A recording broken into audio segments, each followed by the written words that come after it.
નમસ્કાર, CNBC બજારની આ ખાસ રજૂઆતમાં આપનું સ્વાગત છે. હું છું ચાંદની શુક્લા અને ગોલ ફોર ગેમ આ નામથી તમે સમજી ગયા હશો કે આજે માર્કેટની સાથે ફૂટબોલની પણ ચર્ચા કરવાની છે. ફૂટબોલના મેદાનમાં સૌથી મોટા મુકાબલા પર એક નજર રહેશે. રવિવારે સ્પેન આર્જેન્ટિના વચ્ચે ફાઇનલ મેચની હજી એક રાહ જોઈ રહ્યા છીએ અને સાથે બજારમાં હવે નજર રહેવાની છે એવા સ્ટોક્સ પર જે રોકાણકારોને અપાવી શકે છે વિનિંગ કોલ.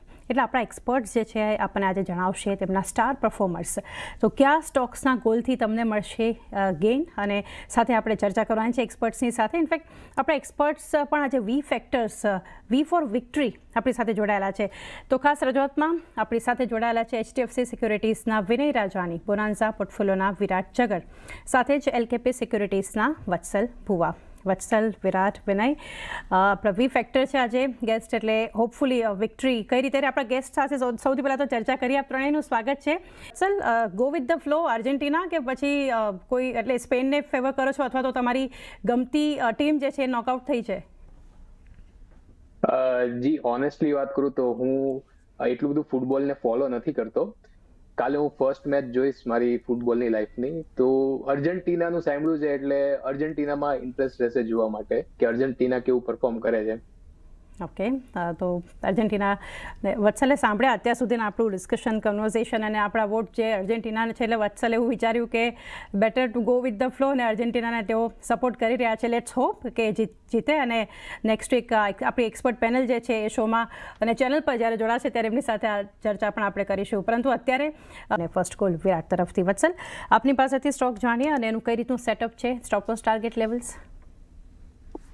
જી મારો સૌથી પહેલો જે સ્ટોક રહેશે એ છે એક્સાઇડ ઇન્ડસ્ટ્રી. તો એક્સાઇડ ઇન્ડસ્ટ્રીમાં અત્યારે કરેક્ટિવ ફીઝમાં છે, લાંબા ટાઈમથી કરેક્ટિવ ફીઝમાં હતો પોતાના ઓલ ટાઈમ હાઈ પછી, અને અત્યારે જે પેટર્ન ફોર્મેશન બની રહી છે એ બેઝ ઓન બેઝ ફોર્મેશન, એક રાઉન્ડિંગ બોટમનું ફોર્મેશન આપણે જોઈ રહ્યા છે અત્યારે. અને અત્યારે જે સ્ટોક છે એ પોતાના સપ્લાય ઝોન પાસે છે, જે છે 426 થી 430 નું લેવલ. એક્સપેક્ટેશન છે સ્ટ્રેન્થ વિઝિબલ છે, અને જે નેગેટિવ ડાયવર્જન્સ જે થોડું બની રહ્યું હતું તે પણ નેગેટ થવાની તૈયારીમાં છે. તો સ્ટોક પર એક બુલિશ વ્યૂ પોઈન્ટ બને છે. સ્ટોક પોતાની બધી તે ક્રુશિયલ મૂવિંગ એવરેજ છે 20 DMA થી લઈને 50 DMA અને 200 DMA ને પણ રિક્લેમ કરીને પાસ્ટમાં રિક્લેમ કરી છે સ્ટ્રેન્થ સાથે. સો સ્ટોકમાં એક પોઝિટિવ વ્યૂ પોઈન્ટ બને છે. મોમેન્ટમ પણ છે સ્ટોકમાં, તો સ્ટોકને બાય કરીને ચાલી શકાય એમ છે 425 થી 435 ની રેન્જમાં. 400 રૂપિયાનો એક સ્ટોપ લોસ રાખવાનો છે, અને 500 અને 525 ના ટાર્ગેટ આપણે જોઈ શકીએ છીએ મિડ ટર્મમાં. ઓકે, એક્સાઇડ ઇન્ડસ્ટ્રીઝ 400નો સ્ટોપ લોસ અને મિડ ટર્મ 500 થી 525 સુધીના ટાર્ગેટ ધ્યાનમાં રાખી શકો છો એક્સાઇડ ઇન્ડસ્ટ્રીઝ માટે. ત્રણેય એક્સપર્ટ્સ પાસેથી એક ગોલ્સ આપણે જાણ્યા છે, 5200, 5300 ધ્યાનમાં રાખો. વત્સલ, એક્સાઇડ ઇન્ડસ્ટ્રીઝ પછીનું આપનું રેકમેન્ડેશન? જી મારું સેકન્ડ રિકમેન્ડેશન રહેશે સ્વિગીમાં. ન્યૂ એજ થીમ માંથી આ સ્ટોક છે. સ્વિગીમાં આપણે ડેલી ચાર્ટની વાત કરીએ તો આપણને એક એક્સટેન્ડેડ ડાયવર્જન્સ, પોઝિટિવ ડાયવર્જન્સ દેખાઈ રહ્યું છે. એક લાંબા ડાઉન ટ્રેન્ડ પછી આપણને એક બેઝ ફોર્મેશન પછી સ્ટોકે ક્રુશિયલ 20 ડેઝ ને 100 ડેઝ 200 DMA રિક્લેમ કરી છે. ઓન ધ વીકલી ચાર્ટ સ્ટોકે પોતાની 20 વીકલી SMA રિક્લેમ કરી છે, અને ત્યાં પણ આપણને એક ઓવરસોલ્ડ ઝોન એક પોઝિટિવ ડાયવર્જન્સ દેખાઈ રહ્યું છે. તો સ્ટોકમાં એક બેઝ ફોર્મેશન પછી સ્ટ્રેન્થ બિલ્ડઅપ વિઝિબલ છે ટેકનિકલ ચાર્ટમાં. તો એક્સપેક્ટેશન છે કે 310 ના લેવલ આપણને મિડ ટર્મમાં જોવા મળી શકે એમ છે. તો 278 અત્યારે જે કરંટ માર્કેટ પ્રાઇસ છે ત્યાં થોડા બાય કરી શકાય, 270 પર થોડા બાય કરી શકાય, 255 નો એક સ્ટોપ લોસ રાખવાનો રહેશે, અને 310 ને 330 ના ટાર્ગેટ આપણને મિડ ટર્મમાં જોવા મળી શકે એમ છે. સ્વિગી માટે 310 અને 330 મિડ ટર્મ ટાર્ગેટ, 255નો સ્ટોપ લોસ ધ્યાનમાં. વત્સલ, છેલ્લું રેકમેન્ડેશન આપનું જાણીએ. જી મારું છેલ્લું રેકમેન્ડેશન રહેશે ઇન્ડસઇન્ડ બેંક. તો આપણને મલ્ટિપલ બુલિશ પેટર્ન બનતી સ્ટોકમાં દેખાઈ રહી છે.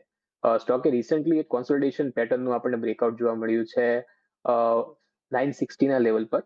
તો સ્ટોક માટે આ એક શોર્ટ ટર્મ ટ્રેડ રહેશે, જેમાં 1020 પર બાઇંગ રહેશે, 985 નો એક સ્ટોપ લોસ રહેશે, અને ઉપર જે ટાર્ગેટ એક્સપેક્ટેડ છે એ 1075 ના ટાર્ગેટ એક્સપેક્ટ કરીને ચાલી શકો એમ છો. Bank 985 stop loss, 1075 target. એ સાથે ખાસ રજૂઆતમાં રજા લેવાનો સમય થયો છે. વત્સલ, આપના ડિસ્ક્લોઝર્સ? જી આપણે જેટલા સ્ટોક અંગે ચર્ચા કરી એ મારા પર્સનલ પોર્ટફોલિયોમાં હતી, પણ ક્લાયન્ટના કે કંપનીના પોર્ટફોલિયોમાં હોઈ શકે એમ છે. જી વિનય, વિરાટ, વત્સલ, આપ ત્રણેયનો પણ આભાર અમારી સાથે જોડાઈ ખાસ રજૂઆતમાં આપના વ્યૂઝ અને પસંદગી શેર કર્યા. રજા લઈએ તે પહેલાં રિકેપ પર નજર કરીએ. વિનય તરફથી છે દાલમિયા ભારત 1700નો સ્ટોપ લોસ, 2000ના એમણે ટાર્ગેટ આપ્યા છે ગોલ ફોર ગેઇન્સમાં, સાથે HCL ટેક 1125નો સ્ટોપ લોસ.